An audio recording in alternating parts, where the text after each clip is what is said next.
Bem, boa noite, irmãos e irmãs, a graça e a paz. Somos todos bem-vindos aqui à casa do Senhor para continuar os nossos estudos no livro do Apocalipse. Vamos, portanto, abrir a Bíblia no capítulo 11.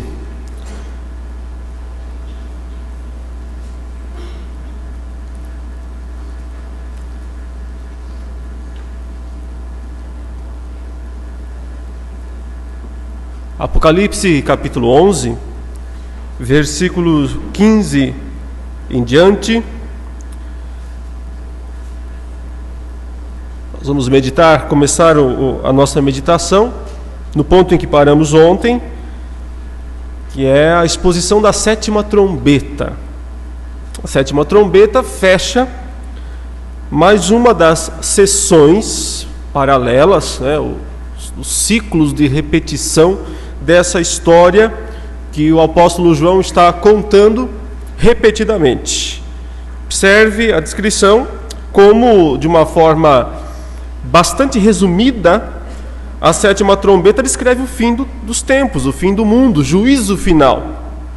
O sétimo anjo tocou a trombeta e houve no céu grandes vozes dizendo: o reino do mundo se tornou de nosso Senhor e do seu Cristo, e ele reinará pelos séculos dos séculos. E os 24 anciãos que se encontram sentados no seu trono diante de Deus, prostraram-se sobre o seu rosto e adoraram a Deus, dizendo: graças te damos, Senhor Deus Todo-Poderoso, que és e que eras, porque assumiste o teu grande poder e passaste a reinar. Na verdade, as nações se enfureceram, chegou, porém, a tua ira, e o tempo determinado para serem julgados os mortos, para se dar o galardão aos teus servos, os profetas, aos santos e aos que temem o teu nome, tanto aos pequenos como aos grandes, e para destruíres os que destroem a terra. Abriu-se então o santuário de Deus que se acha no céu, e foi vista a arca da aliança no seu santuário, e sobrevieram relâmpagos, vozes, trovões, terremoto e grande saraivada. Portanto, irmãos, a sétima trombeta finaliza mais uma vez a história. É a terceira vez, é a terceira sessão, o terceiro ciclo, e a descrição é justamente essa: o reino do mundo se tornou de nosso Senhor e de seu Cristo. Então, ele apenas descreve o acontecimento sem detalhes. Acabou. O reino do mundo se tornou do Senhor Jesus, se tornou de Deus. Os 24 anciãos, no verso 16, se prostram diante de Deus, adorando e dizendo que Deus finalmente assumiu o grande poder dele e passou a reinar. A descrição do verso 18 é justamente a descrição antecipada do juízo final, que ele vai dar detalhes só no capítulo 20. Só no capítulo 20 ele vai descrever com detalhes o juízo final. Mas aqui ele já antecipa isso pela primeira vez, dizendo que chegará o dia, que haverá o momento em que Deus vai julgar. Ele diz: as nações se enfureceram, mas não adiantou nada, porque agora é o momento de Deus julgar os mortos. E julgar os mortos quer dizer, por um lado, conceder o galardão, a recompensa aos servos de Deus, e por outro lado, a destruição àqueles que não servem. Portanto, a sétima trombeta resumidamente descreve mais uma vez o fim do mundo, como já foi descrito, por exemplo, no sexto e no sétimo selo. No sexto, especificamente, já foi dito que o mundo havia sido, as pessoas destruídas. Isso reforça mais uma vez aquele argumento que nós temos usado aqui desde o início, de que o livro não deve ser lido de maneira cronológica ou linear, mas deve ser entendido que é uma história repetida. Ele repete essa história 7 vezes. Claramente 6 vezes é repetido, mas entendendo que os capítulos 1 a 3 formam uma introdução a tudo isso, então também esses capítulos 1 a 3 são considerados uma repetição, um ciclo recapitulativo da história. Mas os capítulos 1 a 3 são embrionários, apenas uma introdução. É a partir mesmo do 4 que ele começa a repetir e vai, portanto, até o capítulo 7, contando essa história, e inicia de novo no capítulo 8 e termina aqui no capítulo 11. O capítulo 12, o que é, portanto? Uma sequência do capítulo 11? Não tem mais o que vir. O mundo já acabou, os mortos foram julgados. Portanto, o capítulo 12 é o recomeço da história. Mas agora sob outra ótica. Chegou a hora de João dizer aos seus leitores quem são os verdadeiros inimigos. Quem são os verdadeiros inimigos do povo de Deus? Até agora ele mostrou os inimigos de forma assim genérica, generalizada. Agora ele vai mostrar de fato a realidade invisível que está por trás dos eventos visíveis. Pensando assim, a igreja está sendo perseguida pelo Império Romano, as pessoas estão sendo mortas nas arenas, devoradas por leões, colocadas sob estacas, passam betume nos cristãos, põem fogo nele, porque Nero um certo dia queria ver os seus jardins à noite, e ele quis então criar um sistema de iluminação noturna e justamente utilizou para isso alguns cristãos, usando-os como tochas humanas, né?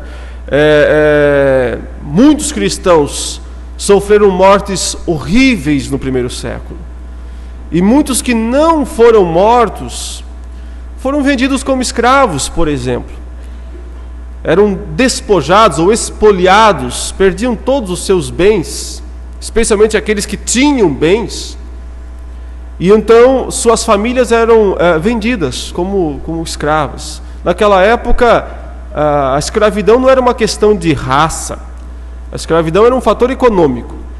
Então, qualquer pessoa podia se tornar escrava, independente da sua raça. Bastava para isso ter complicações econômicas ou então ser alvo de uma perseguição por parte do império. Os cristãos, portanto, muitos deles se tornaram escravos. Era uma situação de grande calamidade para os crentes. Então João, o capítulo 12, a partir do capítulo 12, ele vai mostrar quem está por trás disso tudo. Que batalha é essa? Que guerra é essa? Ele vai mostrar que a guerra é muito maior do que o Império Romano perseguindo a igreja na terra. Ele vai mostrar que por trás do Império Romano existe o dragão. E é ele o verdadeiro perseguidor. É mais ou menos parecido com aquilo que Paulo escreveu aos Efésios, no capítulo 6, quando ele disse: a nossa luta não é contra a carne e o sangue, mas contra os principados e potestades, contra os dominadores desse mundo tenebroso, contra as forças espirituais do mal nas regiões celestes. Portanto, tomai toda a armadura de Deus, para que possais resistir no dia mau, e depois de teres vencido tudo, permanecer inabaláveis. Estai, pois, firmes. Ele continua então descrevendo lá as peças da armadura do crente, mostrando que a verdadeira luta do cristão não é contra as forças humanas, mas contra as forças diabólicas, as forças malignas, espirituais que estão por trás. Comecemos então a leitura desse que é talvez o capítulo mais impressionante de todo o Apocalipse. Viu-se grande sinal no céu, a saber, uma mulher vestida do sol, com a lua debaixo dos pés, e uma coroa de 12 estrelas na cabeça, que achando-se grávida, grita com as dores de parto, sofrendo tormentos para dar à luz. Viu-se também outro sinal no céu, e eis um dragão grande, vermelho, com 7 cabeças, 10 chifres, e nas cabeças 7 diademas. A sua cauda arrastava a terça parte das estrelas do céu, as quais lançou para a terra. E o dragão se deteve em frente da mulher que estava para dar à luz, a fim de lhe devorar o filho quando nascesse. Nasceu-lhe, pois, um filho varão, que há de reger as nações, com cetro de ferro, e o seu filho foi arrebatado para Deus até o seu trono. A mulher, porém, fugiu para o deserto, onde lhe havia Deus preparado lugar para que nele a sustentem durante 1260 dias. A simbologia que está impressa aqui nesta cena é impressionante mesmo. Veja o que João enxergou. Ele disse: viu-se um grande sinal no céu. Ele disse, uma mulher gloriosa. Observe, ela está vestida com o próprio sol. A lua está debaixo dos pés dessa mulher, e ela usa uma coroa de 12 estrelas na cabeça. Percebe-se então que ela está grávida e já está quase dando à luz, porque ela grita com as dores de parto, sofrendo tormentos para dar à luz. De um lado, essa mulher gloriosa, pronta para dar à luz. De outro lado, verso 3 diz: viu-se também outro sinal no céu, e eis um dragão grande, vermelho, com 7 cabeças, 10 chifres, e nas suas cabeças 7 diademas. E esse dragão, que com a sua cauda arrastava 1/3 das estrelas do céu, se colocou em frente da mulher, diz o texto, a fim de lhe devorar o filho quando nascesse. Que cena é essa? Que cena espetacular é essa? A que isso nos remete? Então, normalmente, quando as pessoas leem o Apocalipse, elas têm a tendência de tentar olhar para o futuro e pensar que isso é algo que ainda vai acontecer. Mas, na verdade, João está descrevendo algo que já aconteceu, utilizando uma linguagem simbólica, espetacular, até certo ponto fantasiosa, para transmitir uma verdade teológica central. Uma verdade teológica que perpassa quase que a Bíblia inteira. Essa cena, esses 6 versículos aqui, são praticamente um resumo da Bíblia inteira. Vamos entender por quê. Quem é essa mulher? Ela vai dar à luz aquele que vai reger as nações com um cetro de ferro. Portanto, é uma citação do Salmo número 2, que o Messias há de reger as nações com um cetro de ferro. Portanto, esse menino que essa mulher vai dar à luz é o Cristo, é Jesus, é o Messias. Portanto, quem é a mulher? Para muitos, a tendência é pensar que essa mulher seja Maria, né? A Virgem Maria. Claro que principalmente o catolicismo, a Igreja Católica, né, defende isso com unhas e dentes, né, dizendo que a mulher vestida de sol é a Virgem Maria. O problema é que nenhum outro lugar na Bíblia se descreve Maria desta maneira, em nenhum outro lugar na Bíblia. E há algumas indicações aqui que nos ajudam a entender que essa mulher não é exatamente Maria, muito embora Maria faça parte dela, mas não ela exclusivamente. Pensemos primeiramente aqui nesse simbolismo do que ela se veste. Ela se veste com o sol, com a lua e com 12 estrelas. Onde no Antigo Testamento nós temos exatamente essa ilustração descrevendo alguma coisa. No Antigo Testamento nós temos uma interessante ilustração, muito parecida, quando José tem um sonho. Lembram-se do sonho de José?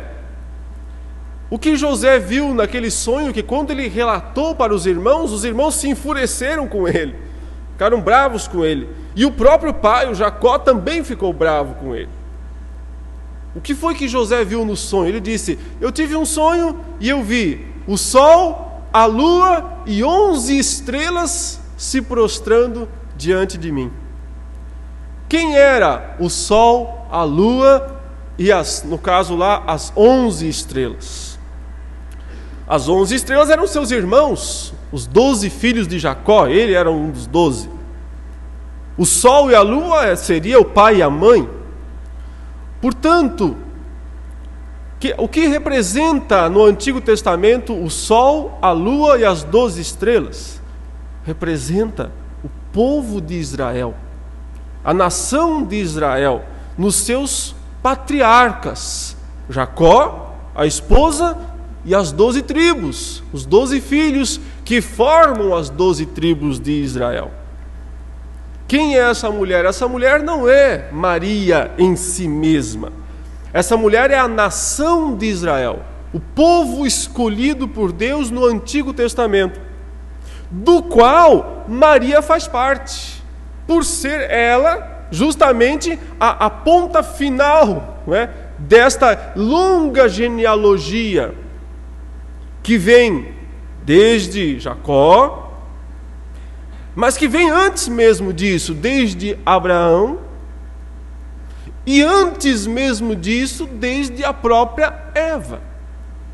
Porque foi para Eva que Deus disse algo muito interessante lá em Gênesis capítulo 3, versículo 15.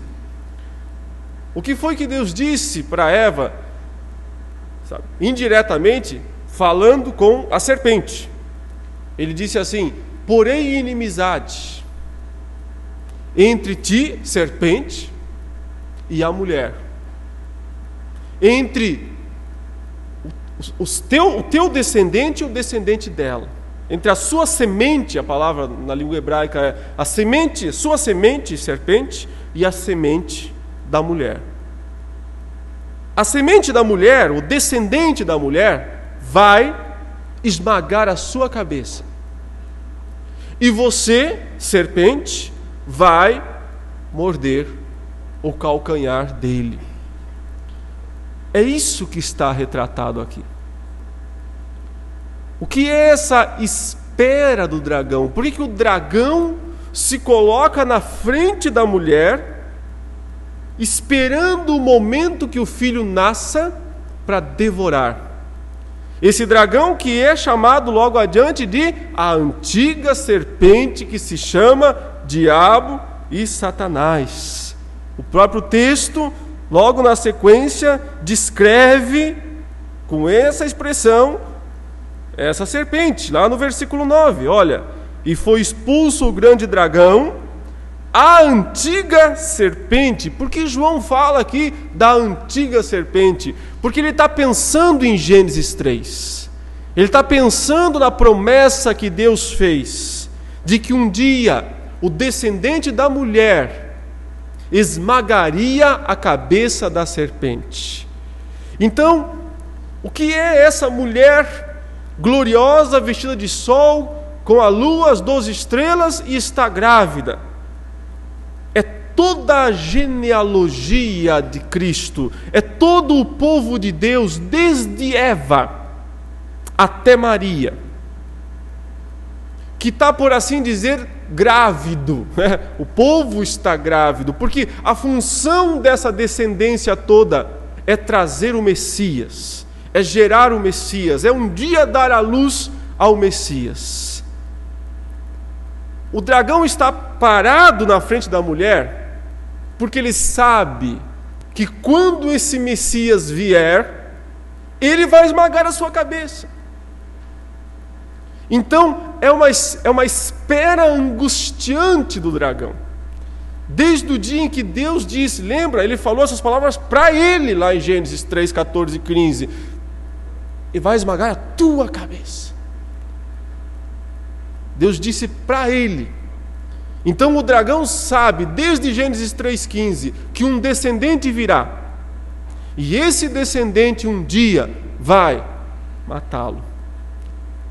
Agora pense, agora visualize a história da descendência prometida em todo o Antigo Testamento. Ela sempre está sob risco. Parece que está sempre sob um fio fácil de se romper, não é assim? Olha, o que aconteceu logo depois, quando Deus disse, olha, o descendente da mulher vai esmagar a sua cabeça. O que aconteceu logo depois? Caim matou Abel. O que isso significava para os planos do dragão? Venci. O Abel era o bonzinho e o Caim era o ruinzinho. Se esperava que o Abel fosse o escolhido para trazer o descendente, mas eu fiz o próprio irmão matar o outro. Acabou, venci. Mas aí, o que diz a Bíblia?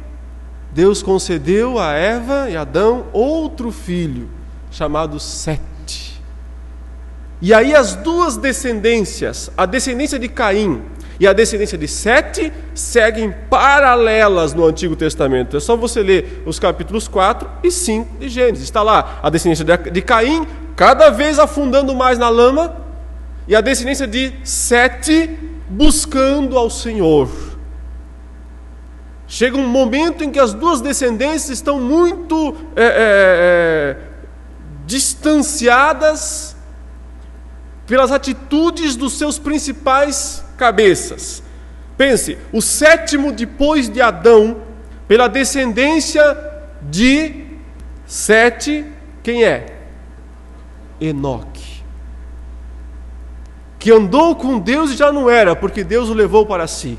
Ou seja, um homem de grande piedade. Mas quem é o sétimo depois de Adão via Caim?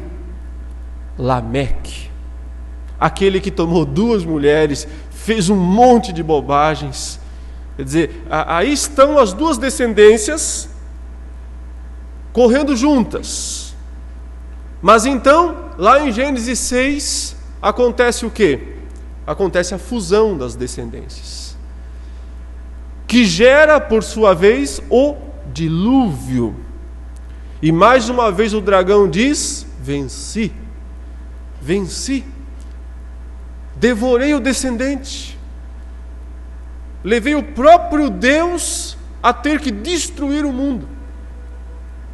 Ele vai destruir a todos, e se ele vai destruir a todos, não vem descendente. Mas sempre tem um mas na história do dragão, e o mas é: Deus achou a Noé, e Noé também andava com Deus, e Deus fez aliança com Noé e com sua casa, e 8 pessoas sobrevivem ao dilúvio. Então,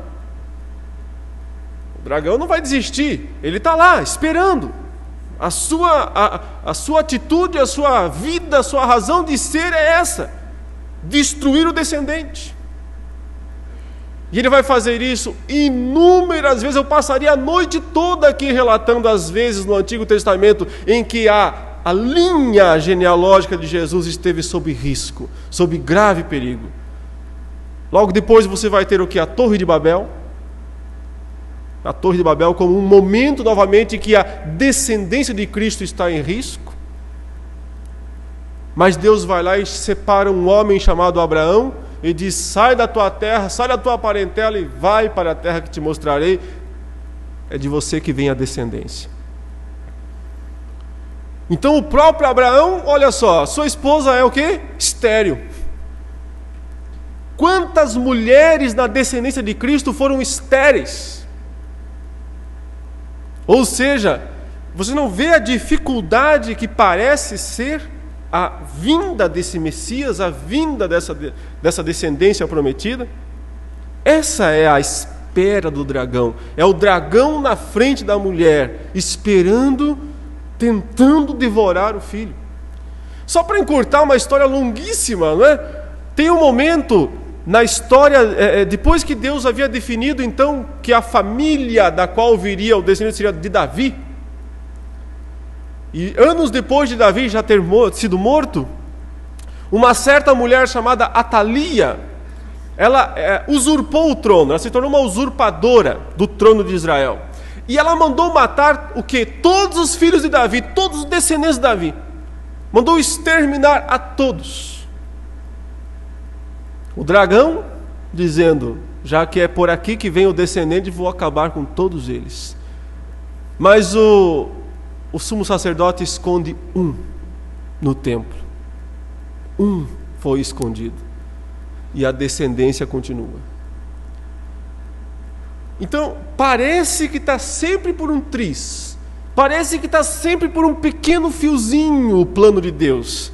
Só que quer saber? Esse fiozinho é de titânio. Esse fiozinho é a coisa mais sólida que pode existir. E por fim, se você continuar lendo o Antigo Testamento, você vai ver então todas as vezes que o dragão tentou impedir, mas ele não conseguiu. Por fim, o que ele manda fazer quando nasce Jesus Cristo em Belém? Ele manda matar todos os meninos com menos de 2 anos em Belém. É a última tentativa. Não é a primeira, é a última. Ele já tentou fazer isso ao longo dos milênios, mas finalmente ele nasce e então ele, através de Herodes, manda matar todos os descendentes, todos os meninos menores de 2 anos em Belém. Mas o filho estava onde? No Egito. Avisado pelos magos, José pega o seu filho adotivo, por assim dizer, e vai com sua família para o Egito. E é essa a ideia que o texto quer transmitir aqui. Durante todo esse período, o dragão esteve lá, diante da mulher, tentando devorar o filho quando nascesse. Mas o que aconteceu? O verso 5 simplesmente diz: nasceu-lhe, pois, um filho varão, que há de reger todas as nações com o cetro de ferro, e o seu filho foi arrebatado para Deus até o seu trono. Algo bem típico do Apocalipse aqui é encurtar longos períodos de história numa única frase.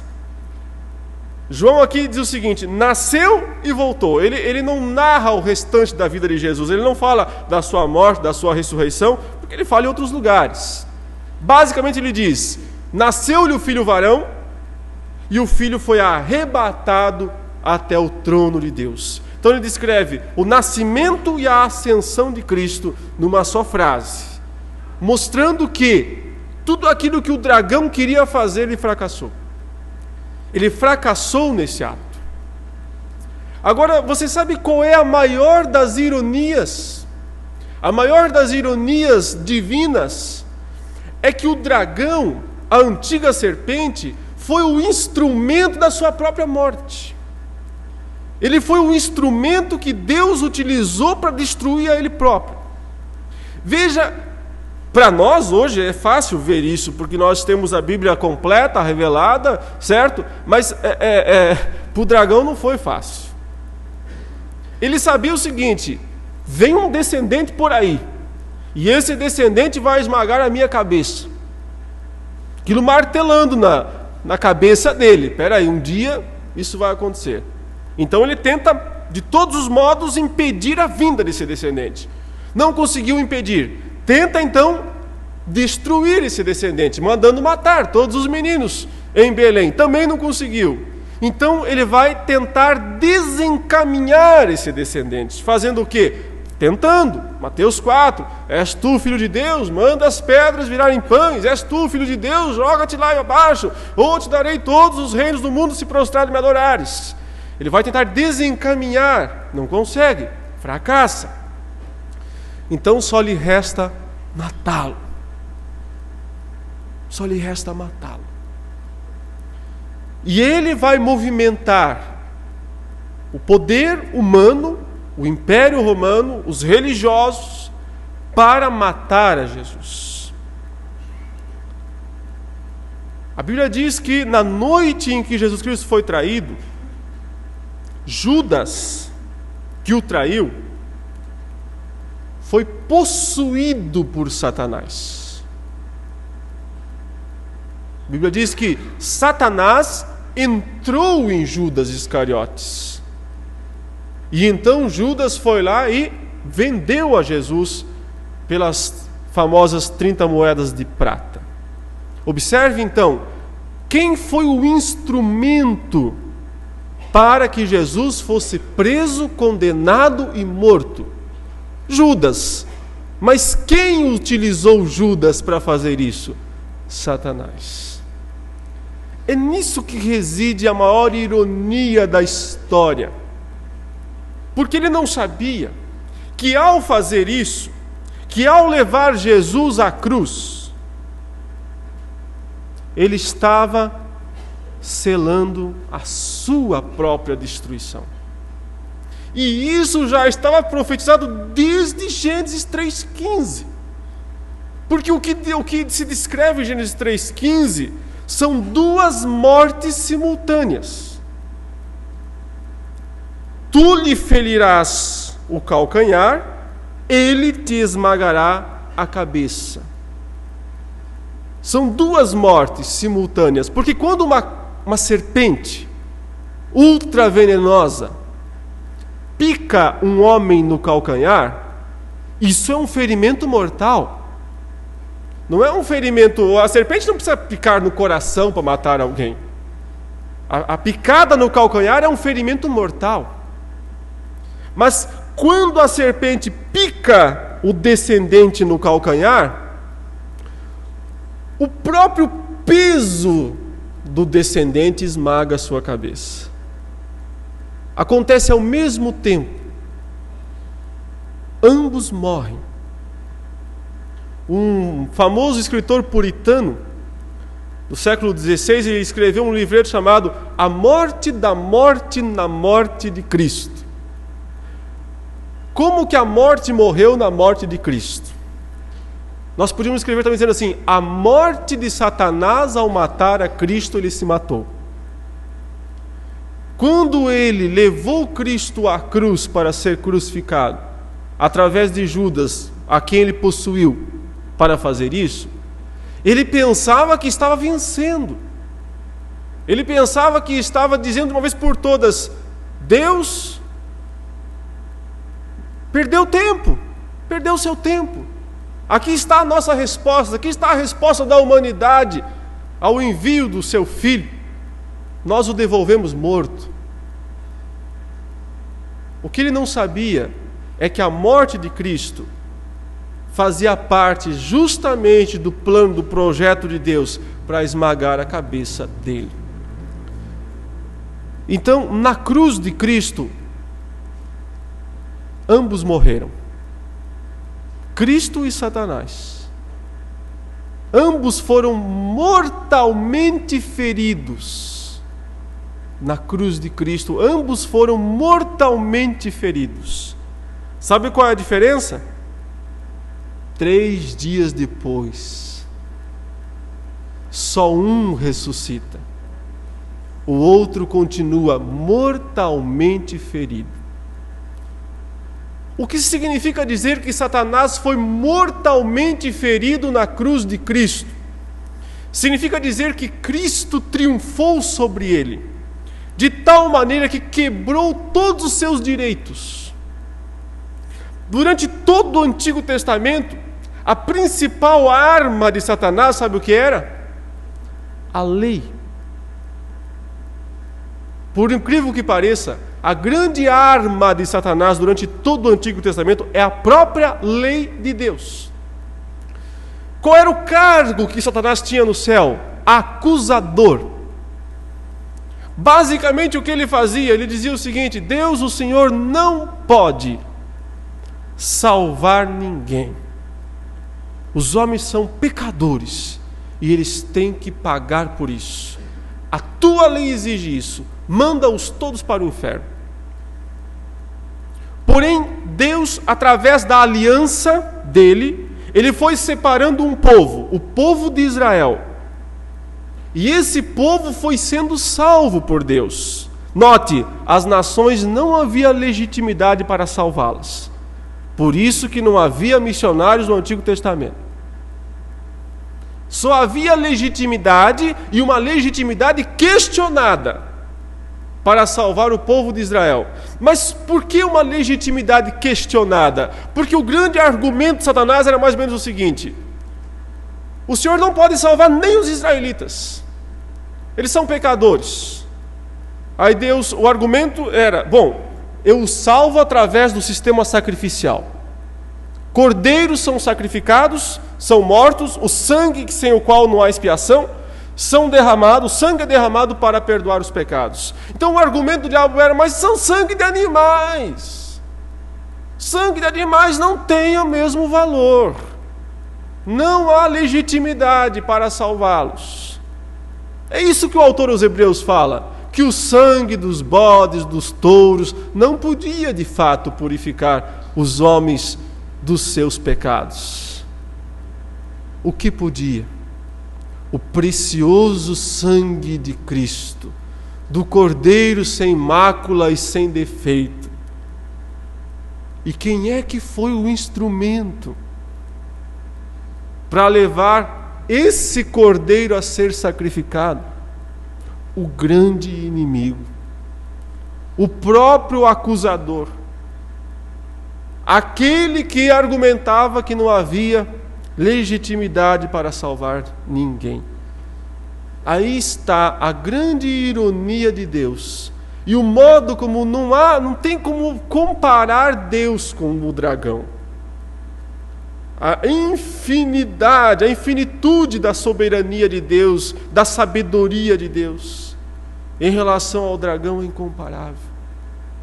Satanás foi um instrumento, não um instrumento de boa vontade, feliz, alegre, estou querendo fazer o que Deus quer. Muito pelo contrário, um instrumento bravo, nervoso, revoltoso, mas ainda assim um instrumento dos soberanos propósitos de Deus. E o dragão perdeu. Perdeu todas as vezes. Perdeu porque não conseguiu impedir a vinda do descendente.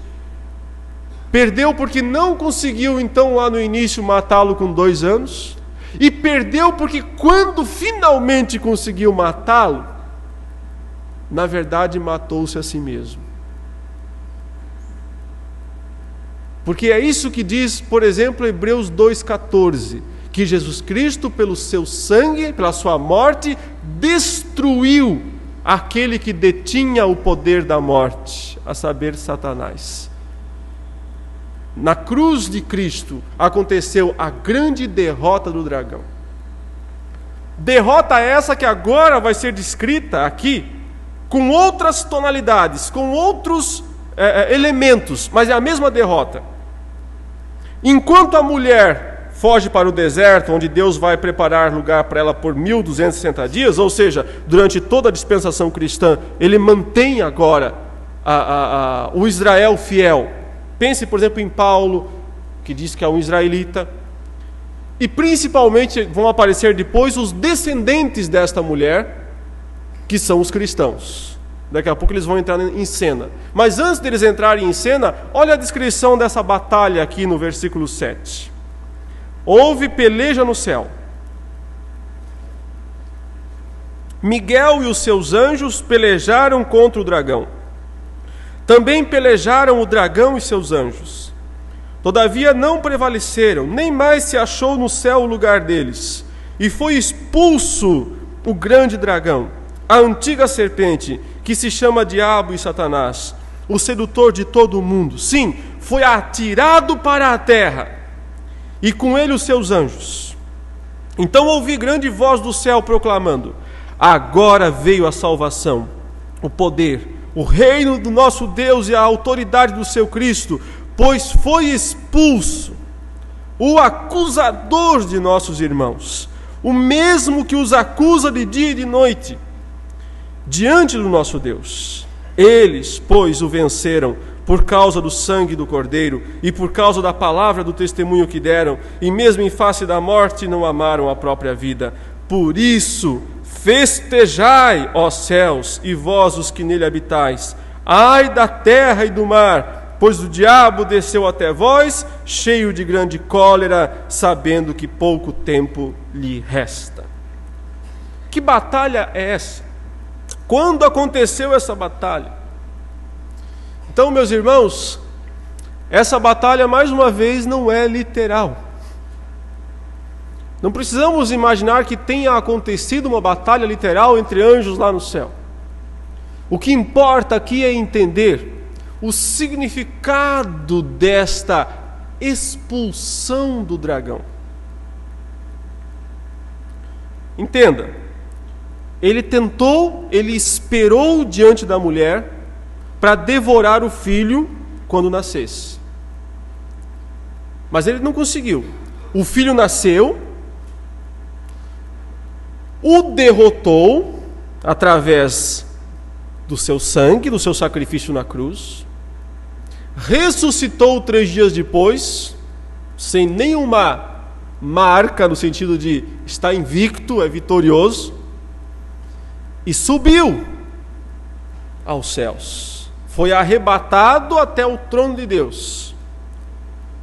Lá onde ele fez o quê? No capítulo 5, tomou o livro da mão direita daquele que se assenta no trono e começou a abrir os seus 7 selos. Ele está descrevendo outra vez esse momento, mas agora mostrando a outra implicação. Por um lado, quando Cristo ascendeu aos céus e pegou o livro da mão direita, significa que ele se tornou o Senhor dos céus e da terra. Toda a autoridade me foi dada nos céus e na terra. Por quê? Porque o rival que estava lá foi destronado, foi defenestrado, foi jogado com cadeira e tudo para fora daquele lugar. Essa batalha aqui não é nada a ver com o que aconteceu antes da fundação do mundo, com a queda dos anjos. Essa batalha aqui é a descrição pura e simples do que aconteceu quando Jesus Cristo pegou o livro na mão direita de Deus. Nesse exato momento, o acusador perdeu o cargo lá nos céus. Na ascensão de Cristo, os principados e potestades foram postos abaixo. É o que Paulo fala em Efésios capítulo 1, que Deus o ressuscitou, o fez ascender aos lugares celestiais e pôs debaixo dos seus pés todos os principados e potestades. Esmagou a cabeça da serpente. O esmagar a cabeça da serpente envolve a morte de Jesus na cruz, a ressurreição de Jesus 3 dias depois e sua ascensão aos céus. Tudo isso é parte da vitória de Cristo, do pôr o Satanás e seus anjos para baixo. É esse o sentido em que Miguel, e quem é Miguel? Miguel é o arcanjo. Mas no Antigo Testamento quem é Miguel? O protetor da mulher, o protetor de Israel. Em Daniel, Miguel é o anjo responsável por proteger Israel. Ele está outra vez protegendo quem? A mulher. Mas mais especificamente, expulsando de vez o dragão dos domínios celestes.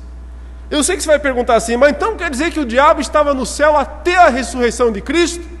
Sim, senhor.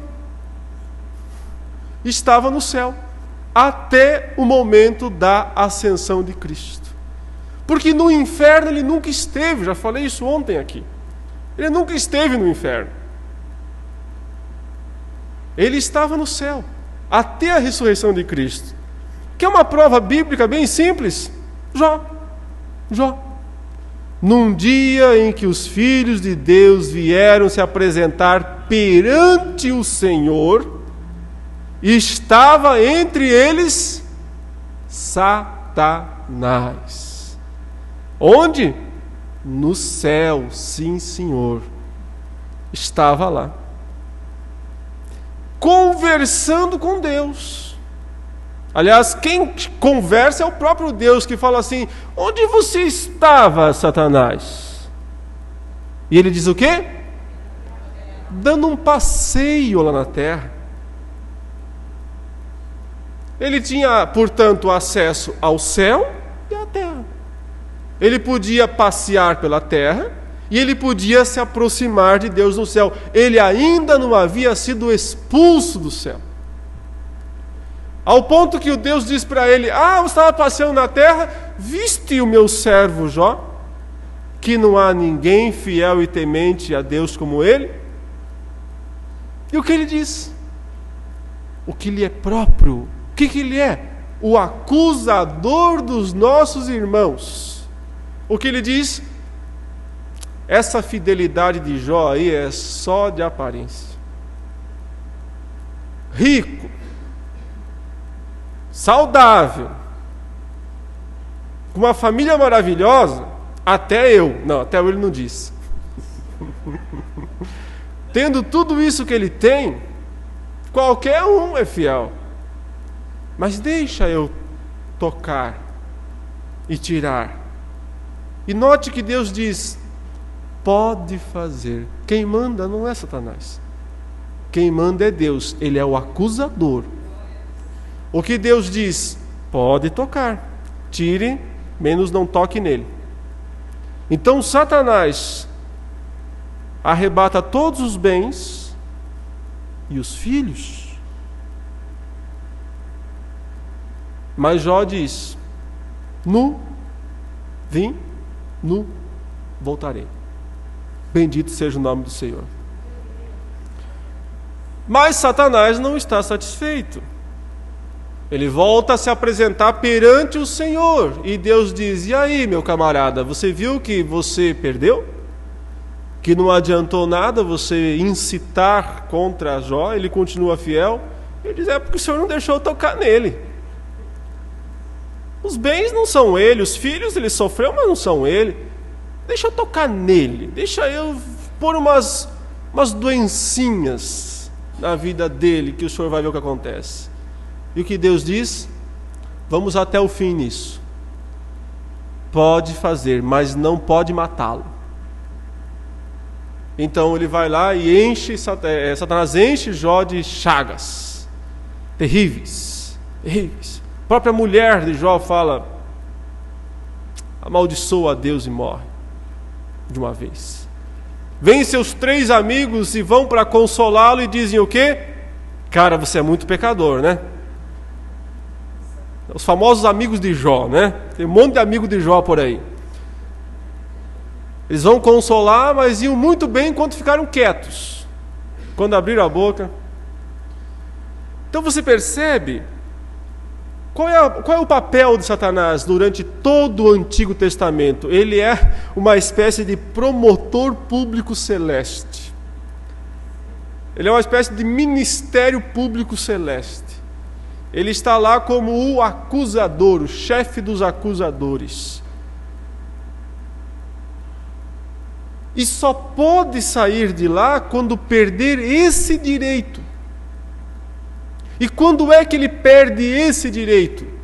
Quando Cristo paga definitivamente o preço dos pecados do seu povo. Quando Cristo paga definitivamente o preço na cruz. Quando Cristo valida todos o sangue dos cordeiros do Antigo Testamento, que não tinham poder em si mesmo para perdoar os pecados, mas quando Cristo morre, ele valida, ele deposita o valor que foi antecipadamente exigido. Sua morte é suficiente para perdoar os pecados de todo o seu povo em todos os tempos. Nesse exato momento, Satanás não tem mais o que acusar, porque agora tem um advogado junto do Pai. Filhinhos, essas coisas vos escrevo para que não pequeis. Se todavia alguém pecar, temos um advogado, não tem mais acusador no céu. Ele perdeu a cadeira, perdeu o emprego, é isso que está dizendo aqui. E foi expulso, verso 9, o grande dragão, a antiga serpente, que se chama Diabo e Satanás, o sedutor de todo mundo, sim, foi atirado para a terra, não para o inferno, para a terra, e com ele os seus anjos. Então ouvi grande voz do céu proclamando: agora veio a salvação, o poder, o reino do nosso Deus. Tudo isso lá no céu, hein? E a autoridade do seu Cristo, pois foi expulso o acusador de nossos irmãos, o mesmo que os acusa de dia e de noite diante do nosso Deus. É isso que Paulo fala em Romanos 8, quando ele diz assim: quem intentará acusação contra os eleitos de Deus? É Deus quem os justifica. É Cristo Jesus quem morreu, ou antes, quem ressuscitou, o qual está à direita de Deus e intercede por nós. É esse o ponto. No exato instante em que Cristo subiu aos céus, agora nós sabemos que Ele não apenas pegou o livro e começou a liberar os eventos para o mundo, mas se tornou o nosso defensor. Ele expulsou o dragão. Ele perdeu a cadeira de acusador lá no céu. Não tem mais valor, não tem mais sentido. Porque o que lhe resta dizer, se ele disser para Deus assim: Deus, o Senhor tem que condenar o fulano, qual é a resposta que ele vai ouvir sempre? A resposta do advogado que diz: por favor, posso dar uma explicaçãozinha para ele? Pois não, pode falar. É o seguinte: pecador ele é, mas eu paguei o preço do pecado dele, cara. Acabou. Ele é pecador, mas eu morri por ele na cruz. O que você vai querer cobrar? Então não tem mais o que acusar. Perdeu o direito de acusar. É esse o sentido em que ele não tem mais acesso ao céu. Mas até a ascensão de Jesus, ele tinha acesso ao céu e direito legal de acusar. Deus permitiu isso. Permitiu isso, porque Deus é justo, e Ele leva a sua justiça até as últimas consequências. Mas no exato instante em que a justiça de Deus foi cumprida, através da morte de Cristo na cruz e da sua ressurreição, e no exato instante em que esse vitorioso subiu aos céus, o dragão desceu. Então é o seguinte: festa no céu. Veja o que o texto fala: festejai, ó céus, verso 12. Festa no céu.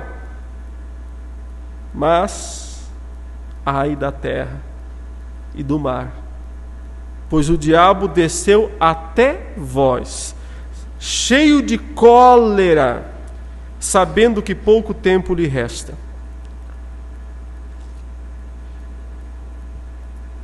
Então, entenda o sentido legal dessa informação que é dada aqui. Jesus Cristo, quando morreu na cruz, ressuscitou e subiu aos céus, quebrou todo o poder do diabo, que era de acusar. Por isso, observe que durante todo o Antigo Testamento, Satanás é uma figura discreta. Ele é discreto durante todo o Antigo Testamento, ele aparece pouquíssimas vezes. Sabe por quê? Porque o trunfo dele é a lei, embaixo do braço.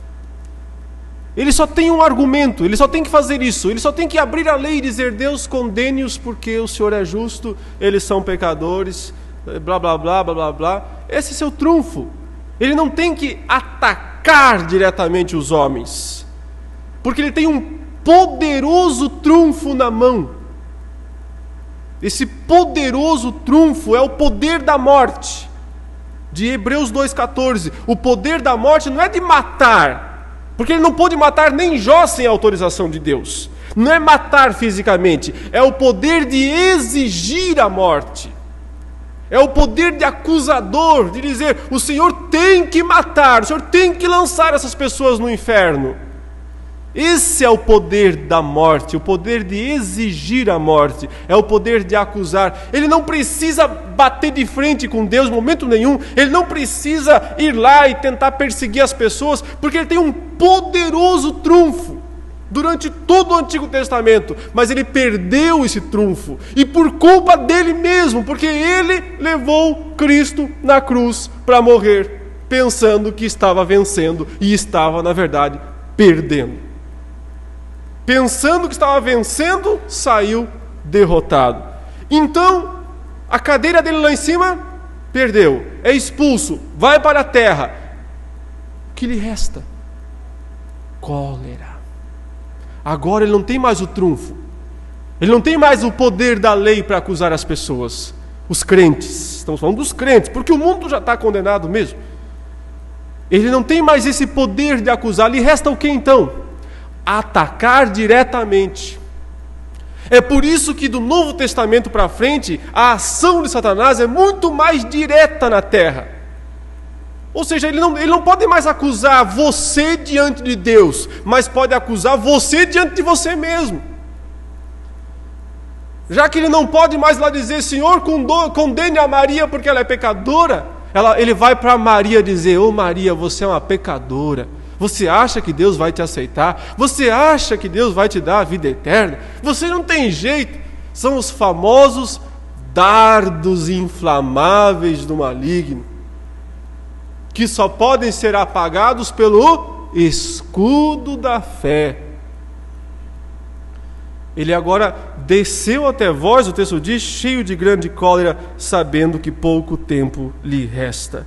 Portanto, o que João está querendo explicar aqui, meus irmãos? O que está por trás da perseguição da igreja já naqueles dias, e que continuará até o fim dos tempos. O filho nasceu. Veja, ele está contando a história do começo outra vez. Ele volta ao nascimento de Jesus, a ascensão de Jesus, a morte, a ressurreição, a ascensão de Jesus, a expulsão do dragão, para poder fazer as pessoas entenderem o que está por trás da realidade física, por trás da perseguição que a igreja enfrenta no mundo. Olha aí, versículo 13. Quando, pois, o dragão se viu atirado para a terra, perseguiu a mulher que dera à luz o filho varão. Voltou a perseguir a mulher. Quem? A descendência prometida, o povo de Deus do Antigo Testamento, que ainda está vivo nesse período. Mas o texto diz, foram dadas à mulher as duas asas da grande águia, para que voasse até o deserto, ao seu lugar, aí onde é sustentada durante um tempo, tempos e metade de um tempo. Mesma expressão, 42 meses, 3 anos e meio, fora da vista da serpente. Então a serpente arrojou da sua boca, atrás da mulher, água como um rio, a fim de fazer com que ela fosse arrebatada pelo rio. A terra, porém, socorreu a mulher, e a terra abriu a boca e engoliu o rio que o dragão tinha arrojado de sua boca. Ele lança, então, atrás da mulher, um rio da sua boca. É muito difícil interpretar, saber o sentido literal, se existe algum sentido literal para isso. Talvez sejam as suas mentiras. É preciso lembrar que lá em Gênesis 3, a serpente abriu a sua boca para enganar Eva, mentindo, enganando. Então talvez seja um modo de dizer que essa continua sendo a sua tática. Ele vai falar mentiras para tentar fazer a mulher, o povo de Deus, o povo fiel a Deus, se desviar, se desencaminhar. Mas Deus socorre a mulher. E então o verso 17 traz a realidade para os dias de João. Exatamente, porque fala assim: irou-se o dragão contra a mulher e foi pelejar com os restantes da descendência dela, os que guardam os mandamentos de Deus e têm o testemunho de Jesus. Você vê que ele diz que os descendentes, os outros descendentes da mulher, são aqueles que têm os mandamentos de Deus. Então aqui provavelmente uma referência aos judeus crentes, já no primeiro século, e os que têm o testemunho de Jesus, os gentios, os outros crentes. A mulher é também a mãe espiritual da igreja do Novo Testamento. Então nós temos aqui as duas igrejas representadas. A igreja do Antigo Testamento, na figura da própria mulher, desde Eva, passando pelo povo de Israel, o sol, a lua, as 12 estrelas, até Maria, quando Jesus Cristo nasce. Mas os que se convertem a Cristo também são descendentes dessa mulher. Não é isso que Paulo fala em Romanos 9? Os verdadeiros filhos de Abraão não são os do sangue, mas os da promessa.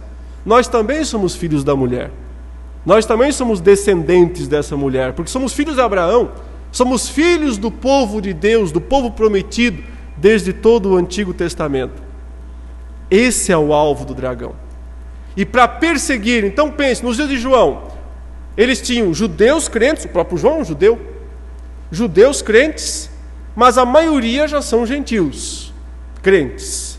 Eles serão o alvo, já que não pode atingir a mulher, porque a mulher sumiu, e não vai aparecer mais, porque entende-se que o tempo da mulher acabou. Falei ontem que se Deus quiser dar uma chance de novo no futuro, pode ser. Mas, em princípio, o tempo da mulher acabou. Ela não vai voltar a entrar em cena. Agora a questão são os descendentes da mulher. São esses que o dragão, vai perseguir. E para perseguir, olha onde que ele se coloca. E aí que a coisa começa a complicar. Diz aí que ele se pôs em pé sobre a areia do mar. Assim termina o capítulo 12. E se pôs em pé, o dragão, sobre a areia do mar. Por quê? Ele é um monstro, ele é um dragão. A simbologia é essa, o mar é seu lar. O dragão no Antigo Testamento, o Leviatã lá de Jó, é um dragão marinho. Os dragões são criaturas que habitam o mar. Quando ele se coloca na areia da praia, de frente para o mar, quer dizer o seguinte, ele se colocou no seu habitat. É dali que ele vai tirar toda a sua força, é daí que ele vai levantar todas as suas maquinações. Observe então que acontece uma reação imediata. Versículo 1 do capítulo 13. Vi emergir do mar. É o dragão que está trazendo com o seu poder, ele está levantando essa criatura. Vi emergir do mar uma besta, um animal, uma fera, um monstro, que tinha 10 chifres e 7 cabeças, e sobre os chifres 10 diademas, e sobre as cabeças nomes de blasfêmia. Então olha que cena espetacular. O dragão que foi expulso do céu, que não tem mais poder de acusar nada lá em cima, que perdeu o grande trunfo que possuía, só lhe resta agora atacar diretamente os crentes, porque o poder de acusar indiretamente quebrou-se. Então ele vem com toda a cólera para tentar agir pelo pouco tempo que lhe resta. Ele já teve sua cabeça esmagada, ele teve seu poder principal quebrado. Então agora ele vai agir diretamente nos crentes. Fazendo como? Chamando um primeiro aliado. Ele vai levantar 3. Esse é o primeiro aliado do dragão. Ele levanta do mar essa besta, esse monstro, essa fera, esse animal terrível que começa a se levantar do mar. Ele faz esse terrível monstro surgir. O que é esse monstro? A descrição do versículo 2 diz: a besta, essa fera, esse monstro que vi, era semelhante a leopardo, com pés como de urso e boca como de leão. E deu-lhe o dragão o seu poder, o seu trono e grande autoridade. Você não entende isso aqui se você não tiver na sua mente Daniel capítulo 7 e capítulo 8.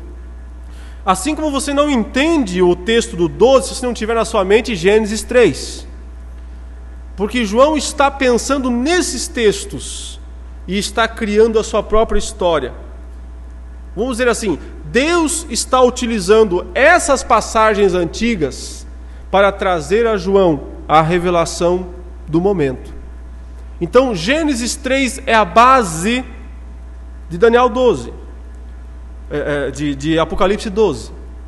E o livro de Daniel é a base do capítulo 13. Porque Daniel viu o quê? 4 animais. Lembra dos famosos 4 animais de Daniel? Com o que se pareciam os 4 animais de Daniel?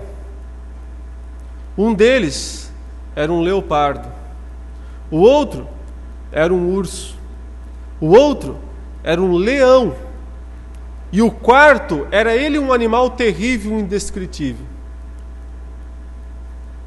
Os 4 estão aqui, reunidos num só. Lá eram 4 animais separados. Aqui, um só com essas 4 faces. Uma besta, que seria o 4º animal de Daniel, uma besta indescritível, que é o 4º animal de Daniel, mas o que ela tem? Ela é semelhante ao leopardo, que era o terceiro de Daniel. Tem pés de urso, que era o segundo, e boca de leão, que era o primeiro. João inverte a ordem do aparecimento dos animais em Daniel, reunindo-os todos num só. O que eram os 4 animais de Daniel? 4 impérios mundiais. O próprio Daniel recebe a interpretação através do anjo Gabriel, que descreve que eles eram 4 impérios mundiais. Quais? Babilônia, o primeiro, de Nabucodonosor. O império Medo-Persa. O império de Alexandre e seus generais. E o império romano. Os 4 grandes impérios. Ou se você quiser contar um pouquinho para frente, então você conta a partir, você une, você considera o Império Babilônico como um só, Medo-Persa um só, o de Alexandre e, por fim, o dos 2 generais, dos Ptolomeus do Egito e dos Antíocos da Síria. Mas é preciso lembrar que Antíoco e Ptolomeu eram generais de Daniel, de Alexandre o Grande, que governou por pouco tempo, digamos assim, mas conquistou o mundo todo. Eles eram generais que dividiram, no princípio eram 4, mas os outros 2 se enfraqueceram e permaneceram esses 2 principais. E o reino de Judá passou um período sob o domínio dos Ptolomeus e um período sob o domínio dos Seleucidas, que eram os Antíocos. O mais famoso deles, Antíoco Epifânio, considerado o maior precursor do anticristo no Antigo Testamento. Aquele que entrou no templo de Israel, no Santo dos Santos, sacrificou uma porca sobre o altar, dentro do Santo dos Santos. É a chamada abominação desoladora, que Jesus diz em Mateus 24 que vai acontecer de novo. Que é a maior figura do anticristo no Antigo Testamento, é Antíoco Epifânio. Mas é importante entender isso. Eram 4 impérios lá, no Antigo Testamento, que se sucederam.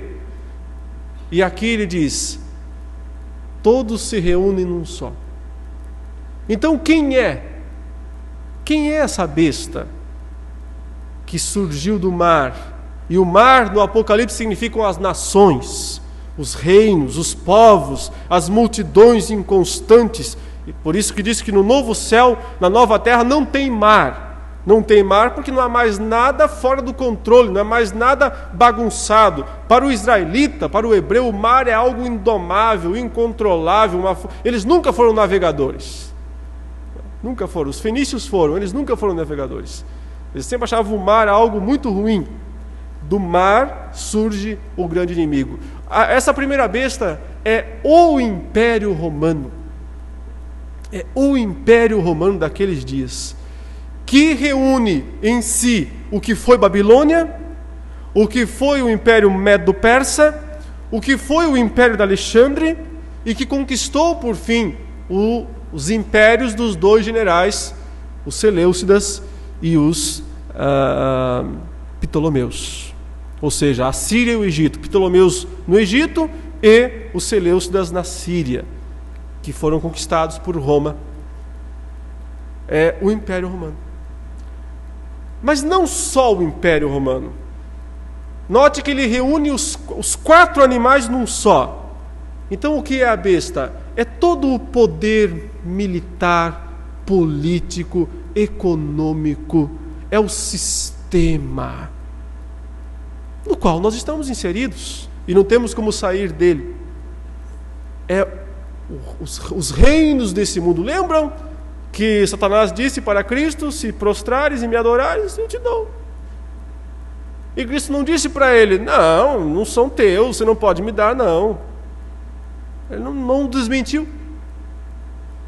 Aliás, o próprio Cristo o chamou de o príncipe deste mundo, no capítulo 12 de João. E o apóstolo Paulo, em 2 Coríntios 4:4, disse que ele é o Deus deste século. Poder militar, o poder econômico, o poder ideológico, esse é seu principal instrumento. Naquele dia, Roma, o império, o imperador. Essa é a primeira besta. O que é? Porque tem uma segunda besta, já vem a que surge da terra. A primeira besta surge do mar e a segunda surge da terra. O anticristo. O anticristo é a besta. O anticristo que ainda vem, que ainda virá, que é um homem, provavelmente, ele vai encarnar em si mesmo todo o poder humano. A junção de todos esses impérios. Mas observe, a besta já está aqui. Falta só o seu governante, maior e principal. A estrutura já está sendo montada. O palco já está sendo montado. Só falta o artista principal. Então, nos dias de João, eles estavam sendo perseguidos por esse animal feroz, por essa besta terrível que estava lá destruindo os cristãos. Observe o versículo 3. Então vi uma de suas cabeças como golpeada de morte, mas essa ferida mortal foi curada. E toda a terra se maravilhou seguindo a besta. E adoraram o dragão, porque deu a sua autoridade à besta. Também adoraram a besta, dizendo: quem é semelhante à besta? Quem pode pelejar contra ela? Foi-lhe dada uma boca que proferia arrogâncias e blasfêmias, e autoridade para agir 42 meses. E abriu a boca em blasfêmias contra Deus, para lhe difamar o nome e difamar o tabernáculo, a saber, os que habitam no céu. Foi-lhe dado também que pelejasse contra os santos e os vencesse. Deu-se-lhe ainda autoridade sobre cada tribo, povo, língua e nação. E adorá-la-ão todos os que habitam sobre a terra, aqueles cujos nomes não foram escritos no livro da vida do Cordeiro, que foi morto desde a fundação do mundo. Se alguém tem ouvidos, ouça. Se alguém leva para cativeiro vai. Se alguém matar a espada, necessário é que seja morto a espada. Aqui está a perseverança e a fidelidade dos santos. Meus queridos, observe o versículo 3, uma imitação, uma paródia do que aconteceu com Cristo. Cristo morreu e ressuscitou. Uma das cabeças da besta é golpeada de morte, mas essa ferida mortal é curada. E então a terra se maravilha seguindo a besta. Nos dias de João isso já estava acontecendo. Eu acredito que algo parecido vai acontecer também com o anticristo. É possível que ele faça uma imitação de morte e ressurreição para dizer que ele também tem condições de fazer o que Cristo fez. É possível. Mas nos dias de João isso já fazia sentido para os leitores de João, porque eles acreditavam que Nero, o imperador que havia sido morto lá na década de 60, década de 60 do primeiro século, tá? Voltaria. O Nero tinha se suicidado. E havia uma crença naqueles dias no chamado Nero Redivivus, o Nero ressuscitado. E o Domiciano, alguns achavam que ele era o Nero. O Domiciano, que era o atual imperador, no ano 96, quando João está escrevendo o Apocalipse, muitos acreditavam que ele era o Nero ressuscitado, o Nero que tinha voltado. E de certa forma ele era mesmo, porque ele foi o próximo tão terrível quanto Nero. Então eles estavam mostrando isso. Olha, esse imperador que está aí, o terrível do passado que foi o Nero e morreu, mas olha, apareceu de novo. Ele está aí outra vez. O império sempre tem uma maneira de se renovar, voltar. Sempre volta outra vez, né? Parece o Jason da sexta-feira 13, né? Sempre volta um pior.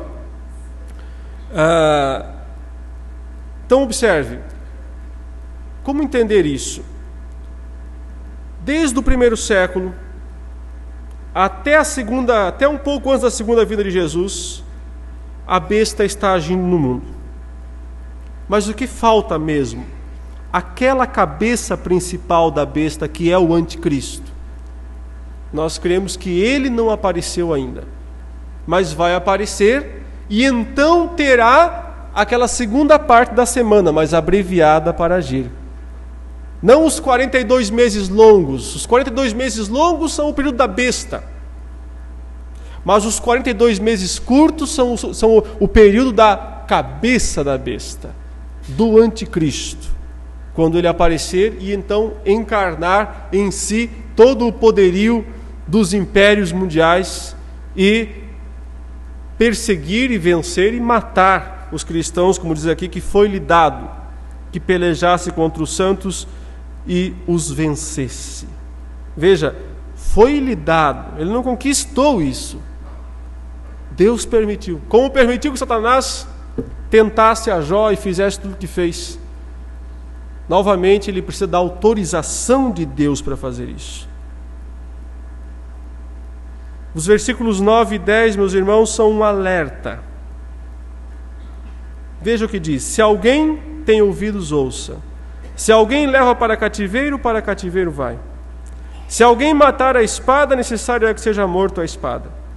Aqui está a perseverança e a fidelidade dos santos. Em outras palavras, outra vez, aguentar a pancadaria. Não pode reagir. Porque quando vem essa perseguição toda, a tentação dos crentes é de se rebelar e pegarem espadas para enfrentar. Não foi o que o Pedro tentou fazer lá na noite? Pegou uma espada, cortou a orelha.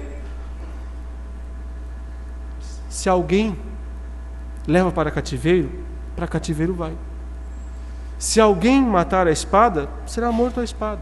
Aqui está a perseverança.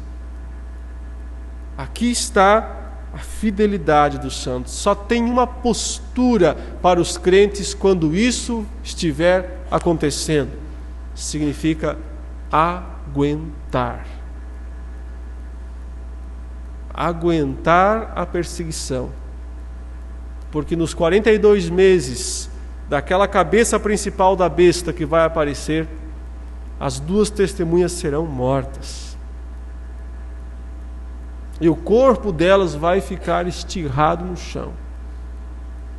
Então, são esse período curto, abreviado de tempo da grande tribulação, em que o inimigo terá autoridade para destruir a igreja visível.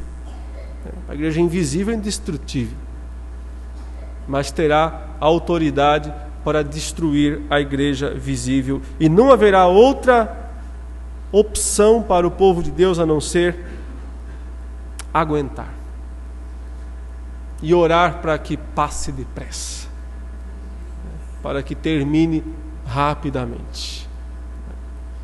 Meus queridos, são 8h30, nós precisamos dar um intervalo aqui para o lanche, e para falar então da segunda parte, que é a segunda besta e o famoso 666, né?